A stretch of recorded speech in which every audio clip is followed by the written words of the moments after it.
Mindfulness and self-compassion. Open your eyes to the present moment. Feel its pulse, its rhythm. This is mindfulness, the first step to inner peace. Your thoughts and feelings, they matter. Embrace them. This is self-compassion, the very essence of self-love.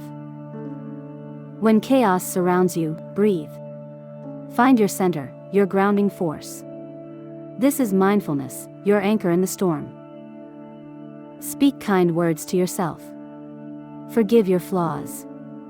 This is self-compassion, the soothing balm for your soul. Together, mindfulness and self-compassion build resilience. They empower you. Remember, you are your greatest ally. In the journey of life, we often sprint through days, forgetting to appreciate the beauty of the present. Pause for a moment. It's time to reconnect with our inner selves, through mindfulness and self-compassion. Mindfulness is the key that unlocks the door to the present. It grounds us, keeping us rooted in the realities of the now, instead of dwelling in the past or worrying about the future. It is a journey of integration, not separation. Self-compassion, on the other hand, is the soothing balm that heals our inner wounds. It's about acknowledging our imperfections, embracing our weaknesses, and loving ourselves unconditionally. Self-compassion is the warm hug we often forget to give ourselves. When we practice mindfulness, we start observing our thoughts and feelings without judgment. We realize that we are not our thoughts, and that provides us with a sense of liberation. It's like finally breaking free from the chains of our own minds. Self-compassion complements mindfulness by teaching us to be gentle with ourselves.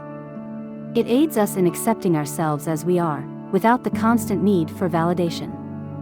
Self-compassion removes the burden of perfection and allows us to exist peacefully in our own skin. Mindfulness and self-compassion are not mere concepts, they are ways of life. They are the tools that help us navigate the stormy seas of life with calm and resilience. They empower us to face challenges with grace and courage. Just as a bird cannot fly with one wing, we cannot lead fulfilling lives with mindfulness alone. It's the combination of mindfulness and self-compassion that gives us the strength to sail through life's adversities. So, let's start today. Let's make a conscious effort to be more present. Let's appreciate every breath we take, every smile we share, every tear we shed. Let's live mindfully. And while we are at it, let's not forget to be kind to ourselves. Let's treat ourselves with the same tenderness and understanding we extend to others. Let's love ourselves, just as we are, perfectly imperfect. Remember, you deserve your love and affection as much as anyone else. Extend kindness inward, for it's the first step towards a fulfilling life. So embark on this journey of mindfulness and self-compassion. Pull up your anchors, set your sails, and let the winds of self-love guide your way. Because when you are anchored in the present and filled with self-compassion, life ceases to be a struggle and becomes a beautiful dance.